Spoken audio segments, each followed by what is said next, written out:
Ooh boy, just got home from work. Smell a little something in the air. Clutch 2.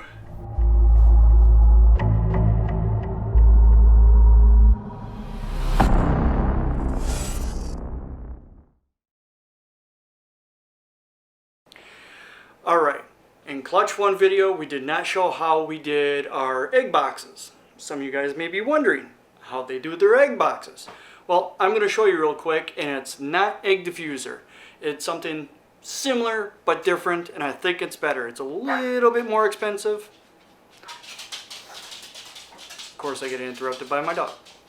As I was saying before I was so rudely interrupted by my dogs, it's a little bit more expensive, but I think it's better. I'll show you how I did our last egg box, and we're going to do a little bit more of an improvement on from the last time, because this time we're going to actually use press and seal from the very beginning, and hopefully we have better luck with it this time. Okay, first off, those are clean dishes. They're just drying. First thing is our egg box.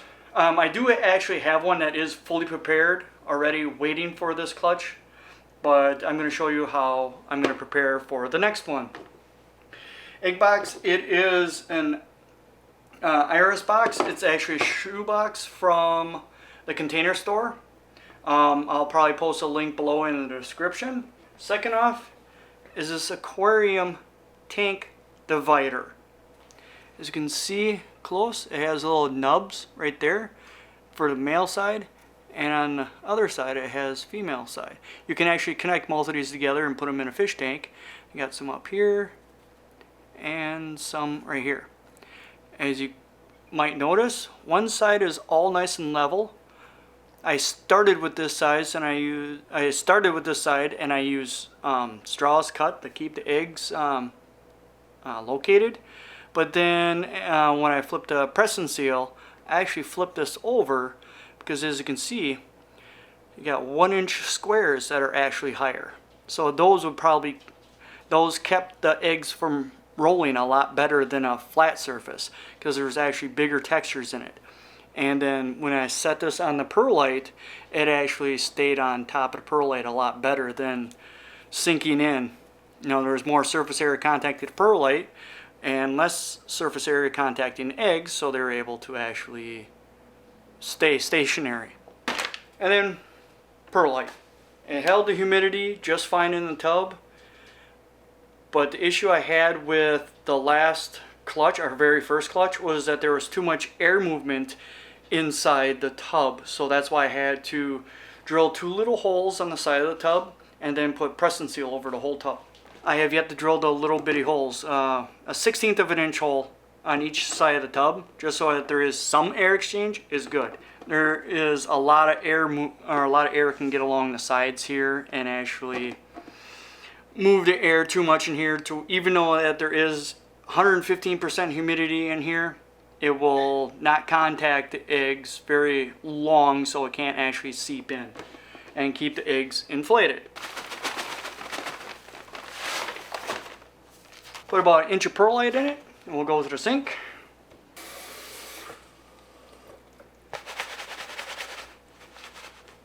Alright, now I definitely got extra water. I dip it down that way. A nice line of water about halfway up. Like I said, it's similar to diffuser, but to light diffuser that you would get at a hardware store, but it's a lot more flexible. It's softer. It doesn't shatter. That's why I like using it. Okay, what I'll have to do in order for this to fit in perfectly, I'll have to take these 2 males off, just zing them all over, and see. Just throw them in the sink.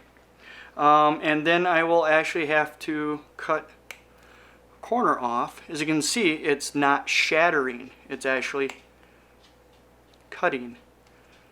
It doesn't shatter because this is made out of ABS plastic instead of the high density plastic that light diffuser is. There we go. Now I'm going to put this flat side facing down, so I have the big squares facing up to help hold the eggs from tipping over. Let's see, zoom in. Oh, the reason why I had to cut the corners is so that it actually fits inside the corners a lot better.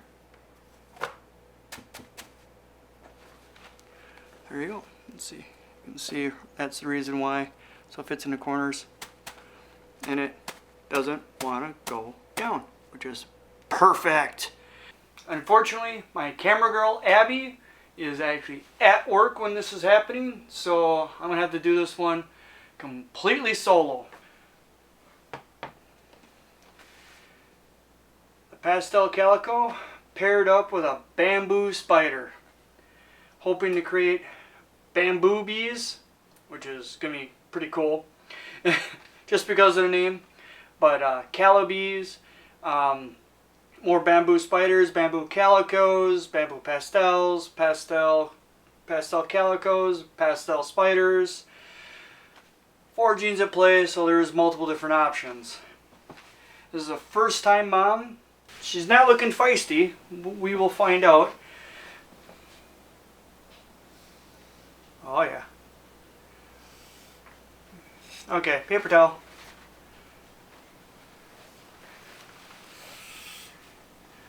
Oh, she's hissing.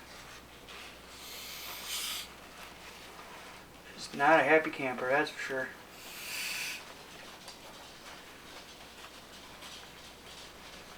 You gotta unhook the tail. There's the tail. There it is. 5 pearlies. And she is empty. See all the way down, she's nice and empty. I'm gonna weigh her real quick. Okay, I'm gonna try doing this with one hand-ish. This new scale, it measures only, we need units. That's ounces, it's pounds. Okay, it only does kilograms down to the second place, so it's close enough. But I can put big tubs on here. Let's see what she weighs. 1,170. All right. Now we'll transfer her to bathtub. It's just got warm water and Dawn dish soap. And this, I'm gonna have to put the phone down because I might have to put the lid on a little quicker. All right, back to the eggs. Never weighed my first clutch of eggs, so nice and plump. 5 eggs at 514 grams, so 103 grams a piece. I think that's a lot bigger than what I had on the first clutch, but this is a first time mom. Those are very good eggs. All right. Yeah, these are fairly fresh. They're pulling apart a lot better than the very first clutch I had. Way easier. Okay, better light. You pull one way for a little bit, pull another way for a little bit, pull another way. Basically, you're making a circle all the way around. There we go. Okay, let's see if this camera will pick it up. See the spot right there? That is the embryo. That's what I need facing up. And I forgot a Sharpie. There it is. It's right here. It's right here the embryo is.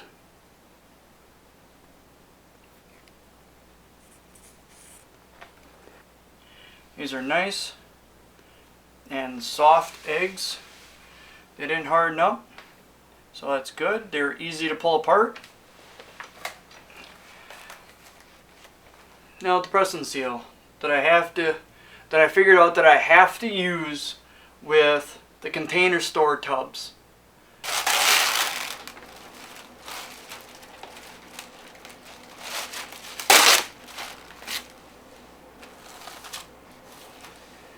Like that side, all the way down.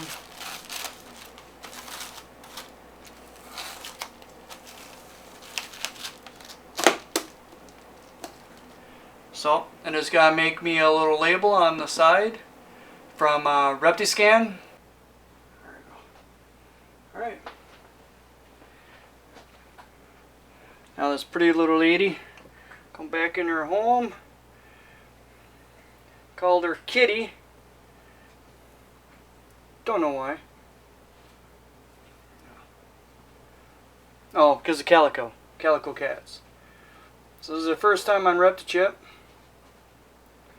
And boy, she look a little thin down here, but other than that, she still looks really good. Okay, one of the larger hatchlings. It's doing alright. Looking good.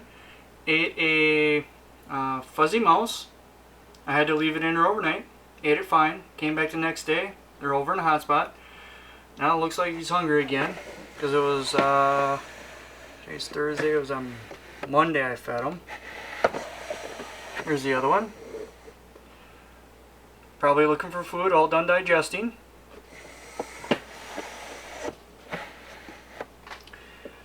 That's a new steak that I picked up. That was going to be the video this week. But here is one of the twins. Just separated them today. Super tiny. Imagine. This tub is 3 inches wide. It's one of the twins. I'm going to give him a pinky mouse tonight.